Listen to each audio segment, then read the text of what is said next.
જામનગર મહાનગરપાલિકાની સ્ટેન્ડિંગ કમિટીની બેઠક ગઈકાલે ગુરુવારે સાંજે ચેરમેન ધીરેન મોનાણીના અધ્યક્ષસ્થાને યોજવામાં આવી હતી, જેમાં મેયર મોનિકાબેન વ્યાસ તથા કમિશનર દીપેશ કેડિયા સહિતના પદાધિકારીઓ અને અધિકારીઓ ઉપસ્થિત રહ્યા હતા। કમિટીની આ બેઠકમાં 15માં નાણાં પંચની ગ્રાન્ટ અન્વયના રૂપિયા 122 કરોડના કામોને સૈદ્ધાંતિક મંજૂરીઓ આપવામાં આવી હતી। આ ઉપરાંત કોર્પોરેશનના મુખ્ય બિલ્ડિંગ ખાતે રૂપિયા 87 લાખના ખર્ચે વાયરિંગ કામગીરી તેમજ વોર્ડ નંબર 9 થી 12માં ભૂગર્ભ ગટરના કામો માટે રૂપિયા 79 લાખ તથા વોર્ડ નંબર 13 થી 16ના ભૂગર્ભ ગટરના કામો માટે રૂપિયા 81 લાખ તેમજ વોર્ડ નંબર 6 થી 8ના ભૂગર્ભ ગટરના કામો માટે રૂપિયા 61 લાખની રકમ મંજૂર કરવામાં આવી છે।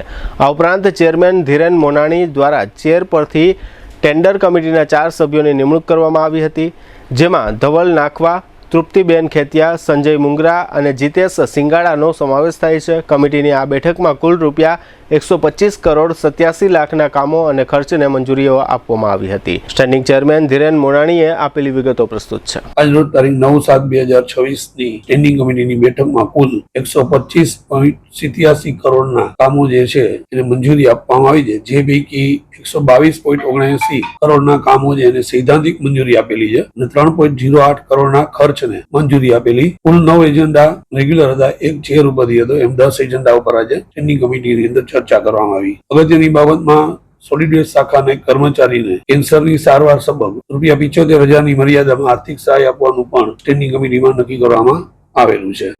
આગ લાગે ત્યારે ગભરાશો નહીં, સમજદારીથી કામ લો। આગ લાગવાની ઘટના કોઈ પણ સમયે બની શકે છે। તમારી અને તમારા પરિવારની સુરક્ષા માટે આ બાબતો હંમેશા યાદ રાખો।